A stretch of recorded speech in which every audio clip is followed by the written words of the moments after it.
सभी के लिए बहुत आवश्यक है जानना, विशेष रूप से यहाँ जो माताएं आई हैं उनको तो ये बहुत जरूरी है।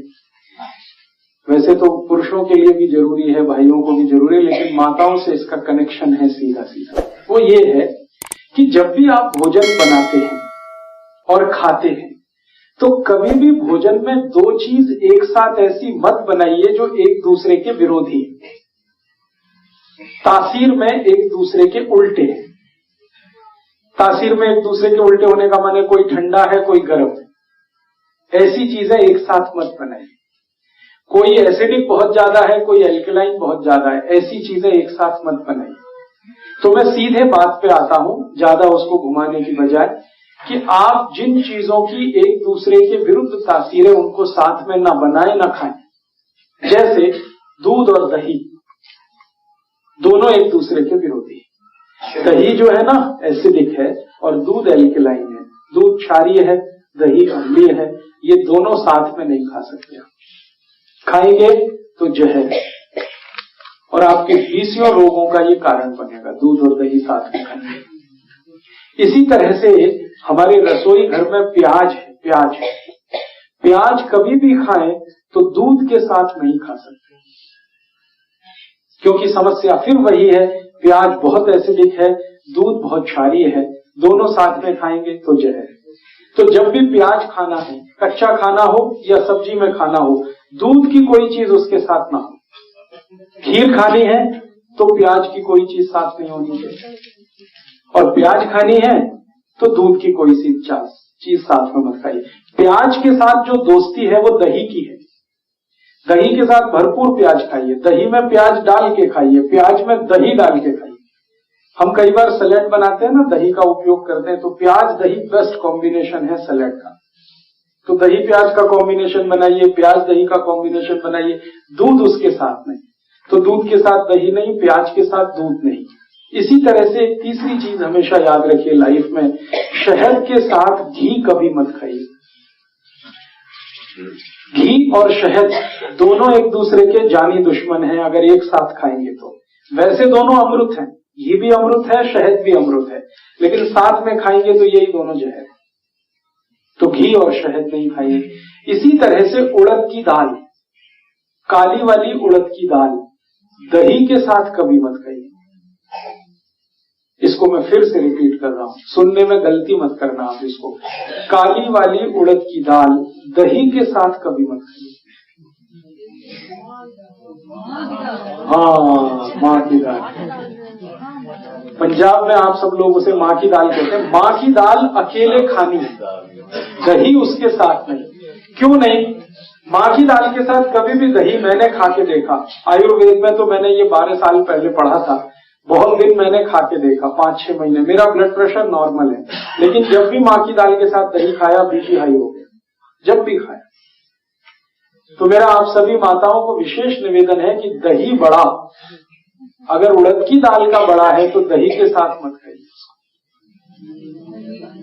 मूंग की दाल का बड़ा दही के साथ खाइए। मूंग की दाल दही के साथ खा सकते हैं, अरहर की दाल दही के साथ खा सकते हैं, तुअर की दाल दही के साथ खा सकते हैं, मसूर की दाल दही के साथ खा सकते हैं, चने की दाल की दही से बहुत अच्छी दोस्ती है, खेसारी की दाल दही के साथ खा सकते हैं, सोयाबीन की दाल दही के साथ खा सकते हैं। एक ही दाल है भारत में और दुनिया में, उड़द की दाल, काली उड़द की दाल, माँ की दाल, जिसको दही के साथ नहीं खाया जाता। कारण एक और है उसका, ये माँ की दाल जो है ना सबसे ज्यादा प्रोटीन वाली है दुनिया में। अगर सबसे ज्यादा प्रोटीन अगर आप निकालेंगे तो माँ की दाल में ही है। और हाई प्रोटीन डाइट का नियम यह है कि उनको किसी भी एसिडिक चीज के साथ नहीं खाया जाए, क्योंकि हाई प्रोटीन को डाइजेस्ट होने में सबसे ज्यादा समय लगता है, और कोई भी एसिडिक चीज है वो हाई प्रोटीन को डाइजेस्ट होने में रुकावट पैदा करती है। तो माँ की दाल के साथ दही नहीं खाना, बाकी किसी भी दाल के साथ दही खाइए। फिर आप पूछेंगे कि कोई इमरजेंसी हो जाए, दही भी खाना है माँ की दाल भी खानी है, तो दोनों के बीच में 1 घंटे का डिफरेंस कर दीजिए। माँ की दाल खा के 1 घंटे बाद दही खा सकते हैं, या दही खाने के 1 घंटे के बाद माँ की दाल खा सकते हैं। इसके आगे का एक नियम है जो बहुत जरूरी है आप सबको फॉलो करना, वो ये कि कभी भी दही को नमक के साथ मत खाइए। माँ की दाल के साथ लस्सी 1 घंटे बाद। दही को कभी भी नमक के साथ मत खाइए, दही को हमेशा मीठी चीजों के साथ खाइए। दही को शक्कर के साथ खाइए, दही को गुड़ के साथ खाइए, दही को बूरे के साथ खाइए, दही को खांड के साथ खाइए, दही कभी भी नमक के साथ। फीका खाइए तो बहुत ही अच्छा है।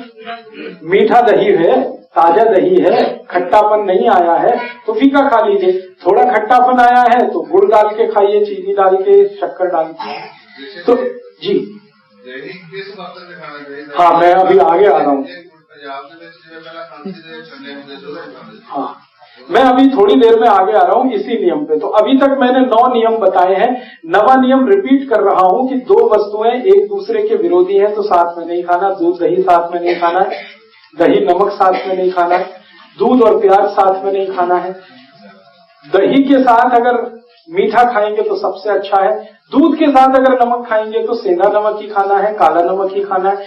नहीं तो आप हमेशा के लिए भूल ही जाइए ना, नमक ही बदल दीजिए तो ये कहानी खत्म हो जाएगी, मुझे समझाना ही नहीं पड़ेगा। इसके आगे 2-3 चीजें छूट गई हैं। खट्टे फलों के साथ कभी भी दूध नहीं खाना है। खट्टे फल, संतरा है, मौसम्मी है, अंगूर है, ये सब खट्टे फल हैं, सिट्रिक। इन फलों के साथ कभी भी दूध नहीं। इनके साथ हमेशा दही, लस्सी आदि आदि ले सकते हैं। खट्टे फलों के साथ दूध नहीं खाना है। आम एक एक्सेप्शन है, क्योंकि आम जो है ना एल्कलाइन है, आम एसिडिक है नहीं। आम जब तक खट्टा है माने कच्चा है तो एसिडिक है, पकने के बाद वो एल्कलाइन हो जाता है। इसलिए आम और दूध तो खा सकते हैं। बाकी खट्टे फल को याद रखिए, नींबू है, संतरा है, मौसम्मी है, अंगूर है, ये दूध के साथ नहीं खा सकते। और एक चीज जी, सेब खा सकते हैं दूध के साथ, क्योंकि सेब सिट्रिक नहीं है, सेब एक्चुअली एल्कलाइन है, तो वो दूध के साथ खा सकते हैं। गाजर है, सेब है, दोनों एल्कलाइन है। मूली एसिडिक है, मूली दूध के साथ नहीं खा सकते। गाजर दूध के साथ खा सकते हैं, सेब दूध के साथ खा सकते हैं, चीकू दूध के साथ खा सकते हैं, केला दूध के साथ खा सकते हैं। जो एसिडिक चीजें हैं वो दूध से अवॉइड करिए, दूध के साथ मत लीजिए। और एक छोटी सी बात इसी में जोड़नी है, कटहल की सब्जी कभी भी खाएं तो उसके साथ दूध मत खाइए।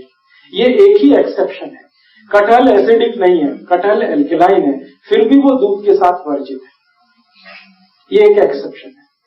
और एक्सेप्शन का कारण ये है कि कटहल का वही किस्सा है, हाई प्रोटीन है बहुत ज्यादा, उसको डाइजेस्ट होने के लिए डिस्टर्बेंस होता है दूध से, इसलिए आयुर्वेद में कह दिया गया हटाइए इसको, अलग अलग खाइए, दूध खाइए अलग, कटहल अलग खाइए।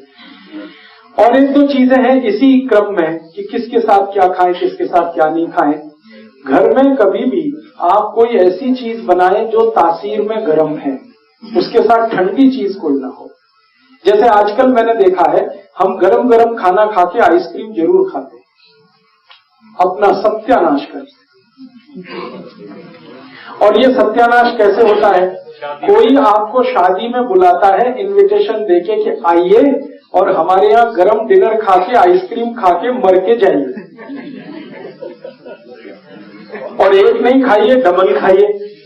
और मैंने तो पंजाब में ऐसे भी महान महान लोग देखे हैं कि आइसक्रीम में गरम रसगुल्ला डाल के खाते, महामूर्ख लोग, पता नहीं कहां से आए। गरम गरम रसगुल्ला एकदम ठंडे आइसक्रीम में डाल के खाते। फिर पूछो भाई क्या कर रहे हो, तो कहते टेस्ट है जी। शरीर का देखना है कि टेस्ट का देखना है? तो आप कहीं भी डिनर में जाइए, मैं ये नहीं कहता डिनर में मजे, जरूर जाइए, लेकिन ध्यान रखिए कि अगर डिनर गरम गरम आपने खा लिया है तो ठंडी आइसक्रीम मत खाइए। और कई लोग पंजाब में ऐसे हैं, याद ही नहीं रखते, अभी चाय पी अभी आइसक्रीम खा लेंगे। हाँ, उनको बिल्कुल 1 मिनट नहीं लगता, चाय पी के निकले कहीं आइसक्रीम खा के आ गए, आइसक्रीम खा के आगे इधर चाय पी ली या इधर कॉफी पी ली। तो चाय और कॉफी दोनों गर्म है और आइसक्रीम बहुत ठंडी है, इनका कॉम्बिनेशन नहीं है, बहुत तकलीफ होती है शरीर को। कितनी देर बाद खाओ खाने को? 1 घंटा कम से कम। गर्म चीज खाने के 1 घंटे के बाद ठंडी चीज, या ठंडी चीज खाने के 1 घंटे के बाद गर्म चीज। और वैसे मैंने कल आपको सूत्र बताया था, ठंडा कुछ खाना ही नहीं है, क्योंकि आइसक्रीम तो 10 डिग्री से कम की है, वो शरीर को तकलीफ ही देने वाली।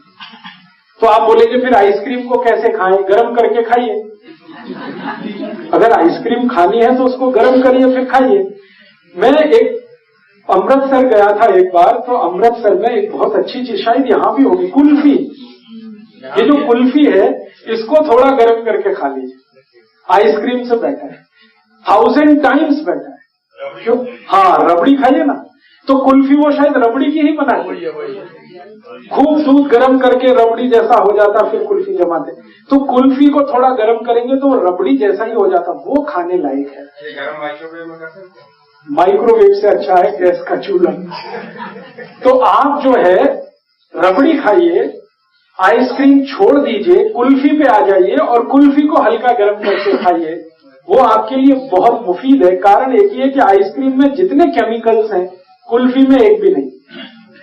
कुल्फी में दूध ही दूध है, वो भी अच्छे से गर्म किया हुआ है, बस उसको ज्यादा ठंडा कर दिया तो वो जम गया है, आप उसका ठंडापन निकाल के खा लीजिए और करके खा। हाँ।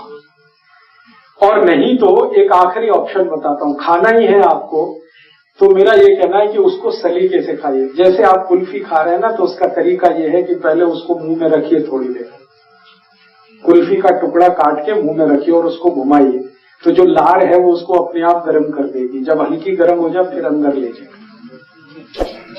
ये लास्ट ऑप्शन है। जब खानी ही है तो मेरी बात तो मानिए, उसको गर्म करके खाइए। खानी ही है तो थोड़ी देर मुंह में रखिए, उसको घुमाइए, थोड़ी लार से वो गर्म हो जाएगी, फिर आप